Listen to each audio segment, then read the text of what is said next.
David Nicholas with us this morning. The war in Israel likely means no Fed rate hike. That's at least a positive, isn't it?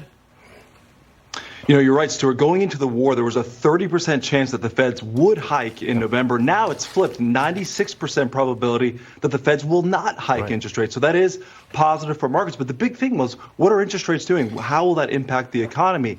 Interest rates impact banks. But what did we have? We had four of the big banks report last week: JP Morgan, Wells Fargo, Citi, PNC. They all beat on earnings per share. They all beat on net interest income. So the fear for the markets, at least from the banking sector, is now behind us. If the Feds don't hike in November, I think you have the recipe for a pretty strong market in the fourth quarter, Stuart. Now, we've got a downside move today. I presume that's because interest rates have gone up. What is, we got 5.10 on the 2-year, 4.77 over. Look at that, 4.83 on the 10-year.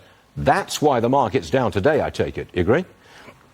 Yeah, I think you're right, sir. And also, we've had a good couple run the last few days. But the one thing that the market also is looking at is interest rates aren't only going higher just because of interest rates.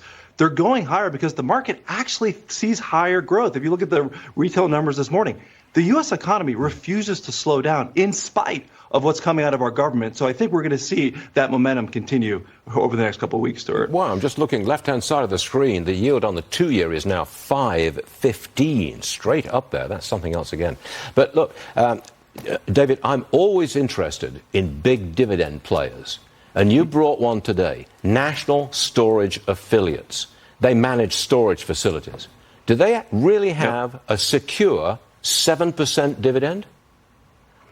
Stuart, you know, we're always looking to find good dividend plays for you. National storage, I like storage here, especially if we have volatility for the markets. Public storage is good. Look, they've got a 90% occupancy rate. So going to the strength of that dividend, their break even is about a 60% occupancy rate. They're not going down to 60. So it's a very strong company, very strong dividend. They only have 5% market share. So I think this is a name that you could put money to work, sleep well at night, and get a great dividend right at 7%, Stuart. Well, it's just a little bit better than the 5.5% or 5.75% you get on a 6-month treasury. It's kind of a toss-up, isn't it?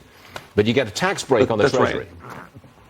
And that's the challenge for markets. You're right. Do I get 5.5 for treasuries, or do I go out? But I think with public storage, it's a very low volatility sector. You can do very well and maintain capital preservation in a name like National Storage. Yeah, we just put the 6-month treasury bill yield on the screen there, 5.58. How about that? David Nicholas, thanks for being with us. Always appreciate it. See you again soon. All right. Thanks, sir.